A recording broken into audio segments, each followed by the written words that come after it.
All right, everybody, welcome back to the After Hour Show Speaker Agenda. This is Jeff Widener, and I've got Kevin Grossman from the Hey, Talent Board. how we doing? Fantastic. So we just finished up the Speaker Agenda show. I'm going to ask you some harder hitting questions now. Okay. Nothing's going to be too hard. I'm not going to make you cry or anything. So just be. Please don't make me cry, Jeff. Come I've on. only had 3 guests do that so far. So, all Wow. right. Wow.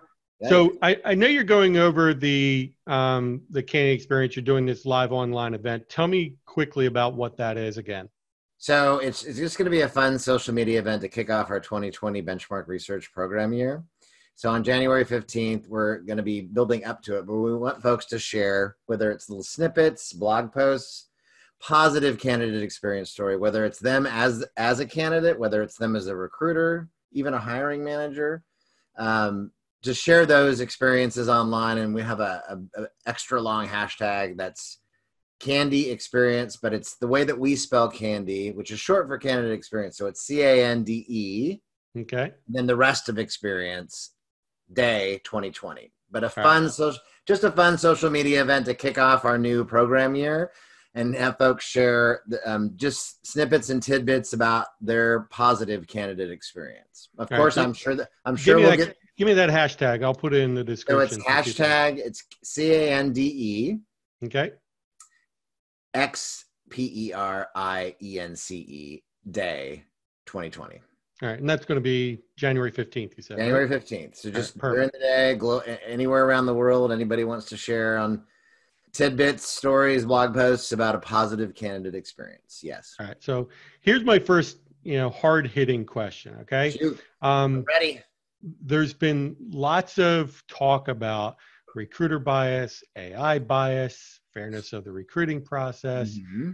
So overall, you are probably one of the foremost authorities, whether you like to be or not, of you're collecting 200,000 surveys a year, and you've been doing this for 9+ years. Yes.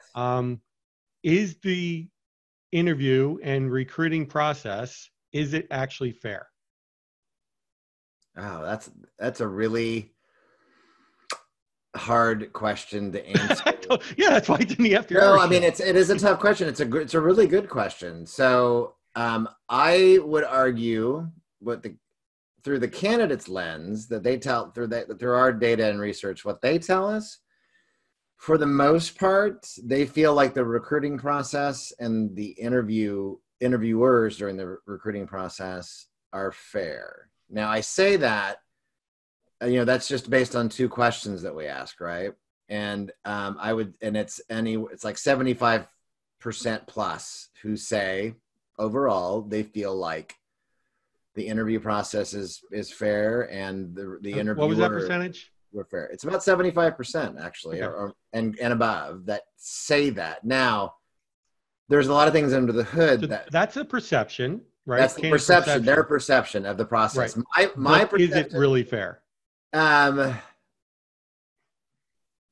I think that no, and Yeah. I say that because I think there I are would say companies. that it's 25% of the organizations do have a fairly unbiased recruiting process that is established for across a variety of different positions, blue collar, white collar, executive, et cetera, up and down the food chain.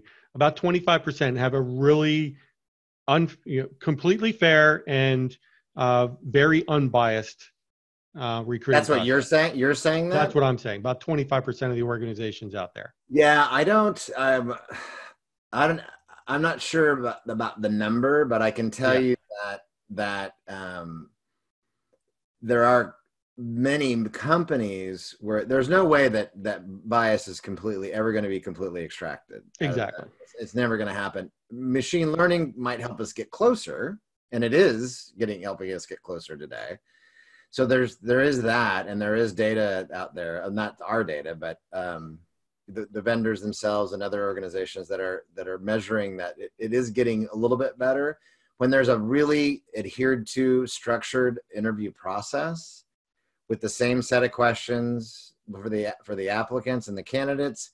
When the hiring managers have signed SLAs and are on board with the recruiting process and the interview process, and they're adhering to it. I think we're getting that when those, whether that's 10% of the companies or 25 or Yeah, I was 35 or just throwing 40. out a number. I don't know. I think 25% might be too generous too. And I say that, no, I say that with Here's why I say it's. I say that with all due respect with organizations, because it's but I think it is better though. I think there's a combination of, at least, and I'll say the companies that we work with, especially those that win Candy Awards, where I know that when we look at their interview processes and the ratings that they get are, they're really, especially the top quartile of companies that win the Candy Awards, they definitely have a much higher, better, interview process. They're leveraging tests and assessments in the right way. They're doing structured interview processes. They're validating the assessments that they're giving. I mean, so what that number is at the end of the day, I don't know, but I know that there are companies that are, though. Yeah. So And here's why I think that the overall recruiting process, especially in the United States and over in EMEA, not as much over in Asia. I don't have as much experience there, but it starts a lot with the job descriptions. Mm-hmm. Anytime that I hear a hiring manager or a recruiter, or especially a candidate, say, well, what was written on the job description is nothing about what I'm actually looking for. Right. That immediately creates a unfair recruiting environment for the candidate. And I don't have that. I don't have that percentage off the top of my head, but that is a question that we ask the candidates in our data. That do you feel like what were some of the things that transpired during the interview process, and if they feel there was the job description wasn't aligned with what they discovered during the interview process and what the job really was supposed to be.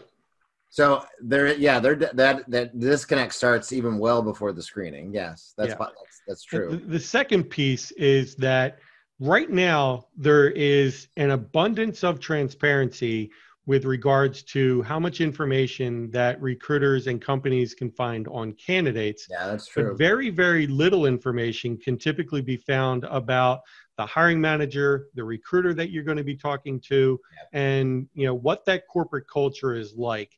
And try as they might, try and put together an employer branding video that puts their corporate culture on display, or their version of their corporate culture.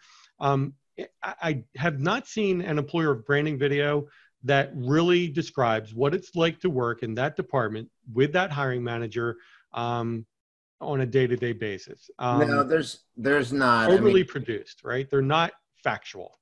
No, I mean, listen, it's marketing, right? I mean, I think, again, and I'm not in any employer's defense. At the end of the day, we all want to market our best face forward. Exactly. And that makes sense. I mean, again, it's easy for candidates, though, to go to any employer review site and read what other people are saying about their experience with that company. So the information's out there, whether I want to paint over it or not. That doesn't make any difference. It is, you're right, there is very little, especially around the hiring managers, and I don't think that's going to change anytime soon. For those organizations, though, that are willing to let hiring managers promote for the jobs that they're actually going to be managing and hiring for, and whether it's in video, which there's a trend there potentially that we've seen some companies doing more in video job descriptions, and sometimes the hiring managers or the recruiters are going to say, this is what you're going to do for me. It's a better version of that. But you're right. I mean, I think that the candidates can find a lot of information out about the organization, whether the organization wants to or not, but about the individuals they'll be working for and with, no. Yeah, unless you get the hiring manager's name and actually you're set up with an interview. If you can network. You can look them up on LinkedIn or wherever, sure. But listen, anybody, it depends on, we're talking about, when we say though, that level of work and candidate experience, when it's professional positions, I would argue you better be doing your research. You better try to know who you're going to be working with and for, and do that legwork, and look in LinkedIn and network in with whoever you know. For a big, swath of hourly positions, though, you're not going to have that luxury. And depending on if it's this, store level, restaurants, hospitality, those that are the kind of the high volume hiring, you don't have that luxury of right. And then you don't necessarily even need to do that per se. Yeah, I mean, there may not be as much hiring manager interaction, but you don't need that so much. but when that is the biggest reason why people leave their organizations, like 52, 58% of the candidate or employees leave because they have a bad managerial experience. One would think that there should be some more transparency around that. Well, I would, yeah, true. And then that's where you get into the conversation around how much of an impact recruiting has after that point. Because when you talk about internal mobility and the opportunities that I may look for when I'm already working at an organization, that's recruiters know those hiring managers are nightmares to work with. But it's still candidate experience. Even if I'm already working at the company and I want to look for another position, their companies are far, again, I look to the Candy winners that we work with, where there's been kind of a movement to differentiate the internal candidate experience a little bit more. But, recruiting only has so much purview with what hiring managers do or don't do. Yep. When you have the relationships, when they can be improved, when you can get SLAs in place to get them to adhere to certain, recruiting structure and guidelines, it can make a big difference. What I'd love to do is get to the point. I mean, lots of companies are doing assessments, psychometric, cognitive, that's another whatever, big part of it, on their candidates. I'd love to see an organization that is so transparent that they're actually doing that and providing that type of information on their hiring managers to any candidate they bring in the organization. Yeah, I would love to know that. I don't know about that. I could put a call into Mr. Jerry Grossman and maybe he might know. Come on, Jerry, chime in. I don't. Yeah, I haven't heard that. I mean, I'm not saying that they're not. I know that they're asking. There are companies those who are doing continuous feedback from their candidates at all the points of disposition and being hired, getting that candidate feedback. They're also asking the candidates about their recruiter experience, as well as the experience with the hiring manager. So there are feedback loops. Yeah. That more sophisticated companies, more progressive companies that are doing continuous feedback, that are getting that kind of transparent data that they can then use and say, hiring managers that hire once or twice a year. Yeah, that's it. Not gonna have sometimes those are the hardest ones to deal with than the work that we do with companies. Those are because they're the ones that are like, I this is how I do it. Yeah, But buddy, hey, you got any friends that do this? But the good news is that transparency has started for those who are actually getting feedback about their hiring managers from those candidates, whether the new hires themselves as well as the final stage candidates. So all I'm saying is I think that information needs to be more transparent to the candidate during the process. I would agree with you on that. I think that I don't know if we're going to see that. Yeah, we're not going to see it anytime soon. But I doubt companies are going to pull back the curtain. I think that's much. Yeah. Mm-hmm. Yeah. So there's a couple companies working on that through meritocracy and autocracy scores through a blockchain, but I'll kind of leave that for another discussion. Very cool. Very cool. So in your 2019 candidate experience report, one of the biggest technologies that were expected to be looked into or integrated into the recruiting process was video job ads, right? Yeah. So where are we? Where do we stand? You mean in what? It was predicted that it was going to be, a big adoption in 2019. Have you seen an uptick in video job ads or? Well, it's the same. No, there's been some uptick. Yes. Like for example, and I don't have the exact percentage off the top of my head. It's one of the top ones that employers tell us they want to invest in. Right. But there's still an overall small level of implementation and of companies actually utilizing that. Smaller compared to your ATS, your CRM, your major systems, right? But there is an uptick. I think that companies that understand the value of the medium from a marketing perspective are using that more. I think when you get away from the compliance-driven verbiage in a job description that you need to have in your ATS anyway, get away from that, but focus more on, hey, this is what you're going to do at our organization, and these are the people you're going to work with, and you're going to work for me, or I'm the recruiter telling you about the job, and Or giving more you, importantly, why they should be working well, why, with us. and talking about culture, values. Why? Diversity and inclusion is really important to millennials and Gen Z more than It any. should be important to everybody, but yes. I would agree with you. No, agreed. But that's what's driving some of our data up now, is because that's more and more of the majority in the workplace too, right? Or the I read an article. What is it? I'm Gen X, Gen Y, Gen Z are now like 24 years old. Yeah. They've been in the marketplace. I mean, they're like adulting full on. So we find that, and their overall, and what's interesting is that their overall ratings are higher than any other generation, but that's also because there's difference in expectations. Yeah, we haven't beat them down enough. I mean, yeah, there's a lot of hopes and all that. but video job descriptions, I think are being used more, which is great, but it's like, sometimes it's like video interviewing. I've always been a huge proponent of video interviewing, and I'm still surprised every year that there's still, X% more organizations that are, they're still willing to do, the phone screen is still predominant for us as a screening tool versus the video. Most companies now tell us in our data that they have or want to invest in video interviewing as well as video job descriptions.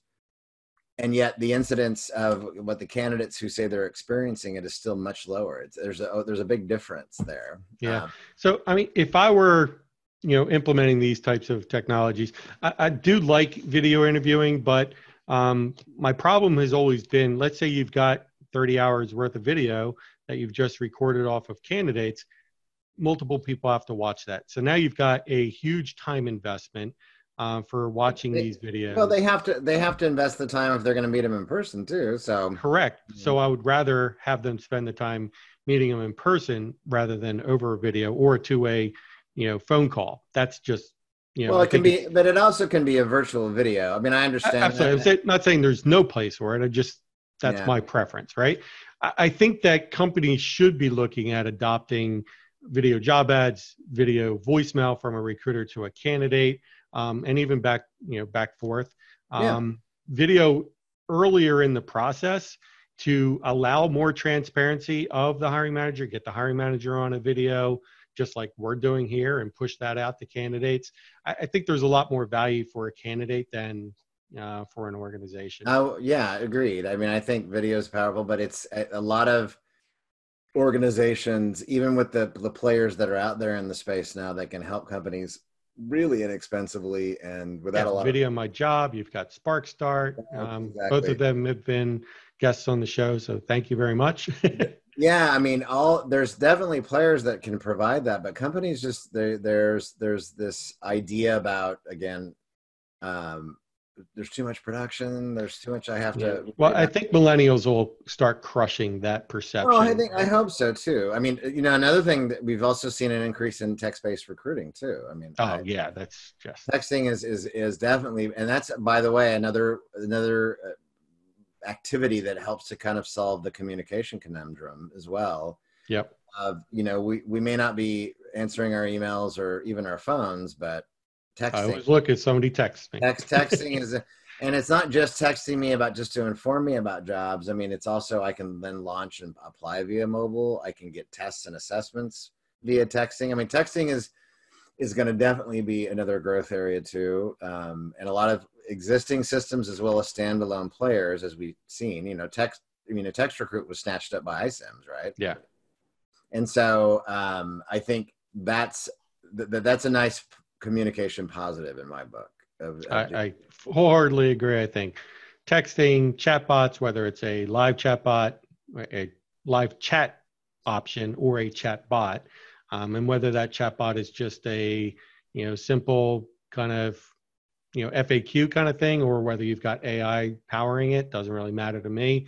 Obviously the AI is a lot more complex, As needs to long be as I'm mapped getting, out. yeah, as long as I'm But getting what I need to get. exactly. The The whole frustration point is, then, I don't care what the format or um, the mechanism in, I just want the outcome, if I'm right? not getting if I'm not getting the outcome, then my Then I'm frustration going to be level goes up, right. and it still could turn south. But if I'm getting what I need and getting the outcomes that I need, then it's fine. I mean, at the end of the day, I think everybody would want to talk to a human, but the reality is that just Yeah, because it's just not practical. any volume of applications, there's no way you're going to talk to humans. I mean, that can't. I mean, most of us, I think, know that. Unless that's why it behooves you again, especially professional Well, I positions. think most people in the talent acquisition industry know that, recruiters, TA They leaders, things do. like Well, that. they But I do. think the average candidate No, in the marketplace, they have no clue what's no, going but on. we have. I mean, those when we've been telling ourselves, telling candidates, telling each other for a long time now to build and grow and nurture your network, whatever that Yeah. is. And now, obviously, because of LinkedIn in particular, and just a variety of other areas, but now we can do that, right? We can have all these connections, and if and when we need to leverage those, and And to millennials, we're not talking about building a following on TikTok or Instagram, right? We're talking well, I mean, about and all so with that yeah, I certainly mean, helpful, but I tease about Snapchat, but I'm a big Instagram guy myself, and I've made connections off of there. I yeah, think it's just the it's not about being, I'm not talking about having a gazillion followers. I'm just talking about whatever your network is, personal and professional, is that it candidates are leaning on their own referral networks more than ever before. And as companies know that they depend on referrals big right. time. And so that experience overall, in fact, referrals that we see, candidates who are referred are 42% more likely to increase the relationship with that employer, whether they're hired or not. And that's Which one. is why I say that there should be more transparency to I the agree. recruiter And I totally agree with you on that. and Yeah. to the hiring manager. Mm-hmm. So, the hiring manager and the recruiter for that specific job are two of the biggest advocates that are not being used Agreed. as effectively as they could be in the recruiting I process. agreed. Mm-hmm. So, Yeah. all you have to do, I pick up agree, man. this, I pick agree. up this. It's a phone. You know how to use it. It's got a camera on there.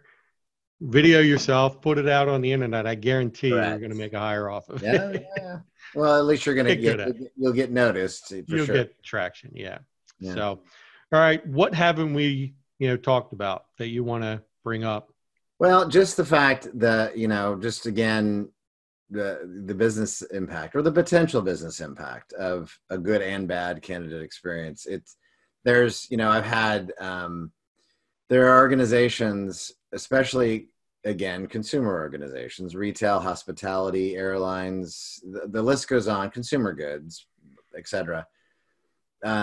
They do know that a really poor candidate experience over time can cost them customers, and there are many of Yeah. them publicly traded companies that aren't going to share that data, but they're quantifying it. I can guarantee you that, and those that are quantifying it are trying to actually make improvements. So, because there are also Let's organizations. reiterate that. A poor candidate experience, is there a direct correlation between a poor candidate experience and consumer experience impact? There is, yes. I mean, to say Here's that a it's a direct. caveat. Here's the Well, caveat. no. I mean, to say that it's a direct. There's a lot of variables, but what I can tell you is that in our data there are those individuals who say they no longer want to associate with a brand or a Yeah. business because of a poor candidate experience. Now, whether they put their money where their mouth is, we're not measuring that because I'm not tracking them over Yeah. time, right? So in our data, they do tell us that there is that causation, that if I have a poor candidate experience, I'm going to sever the relationship with you as an employer. And that's what we ask them, and they tell us that. I know People are companies very are, spiteful. I mean, they say these well, things no, but I online. mean, and I know companies are measuring this too, Yeah. right? But I also know that there's the other side of this where there are organizations that have turned rejected candidates into revenue. You call up your cable company and you have a terrible tech support experience, I guarantee you, you're probably going to lose that person as a customer. Well, It's the same thing as a candidate experience, in my yeah, it's even opinion. more so for the candidate, because remember, when you're in imagine this, if you're, and I know this from my own experience at my cable company and home, and when you're already in it, but it's different. There's more. If you have a contract in place with your cable company or your cell provider, you're already kind of in it. You may have a really, really bad customer experience, but you may want to sever it, but you don't, because you do the cost benefit analysis, right? Of Right. me actually changing providers because, and is that going to pencil out for me? Right. And now I'm going to have to break the contract and go to a new provider. Maybe I get a deal. I mean, there's a lot more hoops to farm, but as a candidate though, if I don't get hired and you treated me like crap, I don't have anything holding me back. Right. I can be gone, and I'm able, and I know. Well, they'll be gone from your talent acquisition pool, Well, but they'll be they'll gone also from be that, gone but from your consumer well, pool. but again, the potential is there. So I know there are companies, and again, because they're publicly traded companies, I can't share who they are, Yeah. but I've had these conversations with them. They know they've lost millions of dollars due to a poor candidate experience. They've connected the dots. Okay. They've done it. The only publicized case study today that we all have talked about for 3 years now is the Virgin Media one, right? But that was clear, and they did document it and they publicized it. But there's also companies, besides the potential loss, that are actually turning it into revenue. Kimberly-Clark is a perfect example. So they had